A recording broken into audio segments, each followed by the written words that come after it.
नमस्कार, आप देख रहे हैं वैश्व व्यापार न्यूज चैनल। मेरी यानी विनीता के साथ ये नजर डालते हैं आज की हमारी स्पेशल रिपोर्ट पर। उत्तर प्रदेश के संभल में शाही जामा मस्जिद को लेकर विवाद जारी है। बीते रविवार को जामा मस्जिद को हरिहर मंदिर बताते हुए दाखिलवाद के आधार पर किए गए सर्वे के दौरान हिंसा भड़क गई थी। इस हिंसा में 5 लोगों की मौत हो गई और कई अधिकारिक समेत दर्जनों लोग घायल हुए।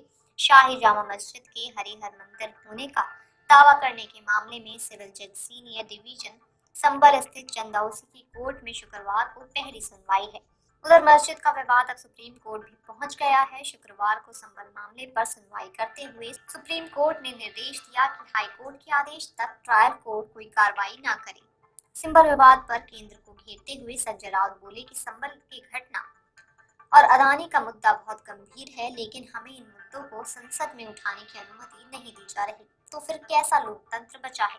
आइए आपको भी सुनाते हैं अपने इस बयान में क्या कुछ बोले संजय राउत। संभल का विषय, अडानी का विषय इतना गंभीर है और इस विषय पर अगर हमको संसद में बोलने नहीं देते, आवाज नहीं उठाने देते, तो कहाँ का लोकतंत्र बचा है, कहाँ है पार्लियामेंट्री डेमोक्रेसी।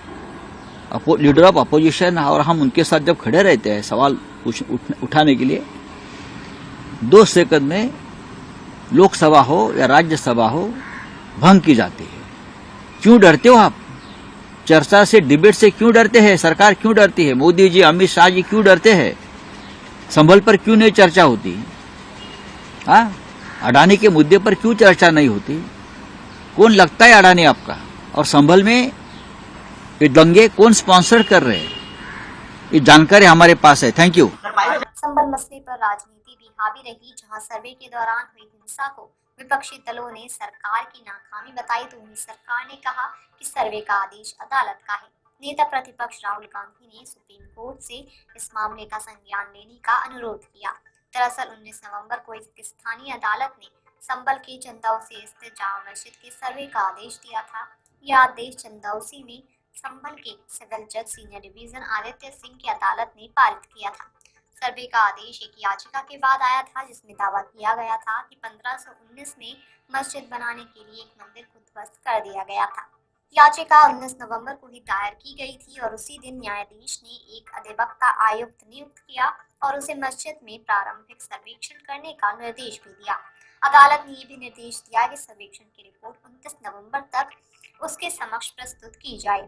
उधर मस्जिद समिति ने सुप्रीम कोर्ट ने याचिका दायर कर मस्जिद का सर्वे करने की निचली अदालत के फैसले को चुनौती दी। सुप्रीम कोर्ट ने शुक्रवार को सुनवाई और अहम निर्देश देते हुए निचली अदालत से संभल जामा मस्जिद मामले पर सुनवाई न करने को कहा है। साथ ही सुप्रीम कोर्ट ने प्रशासन को कानून व्यवस्था को दुरुस्त करने की भी हिदायत दी है।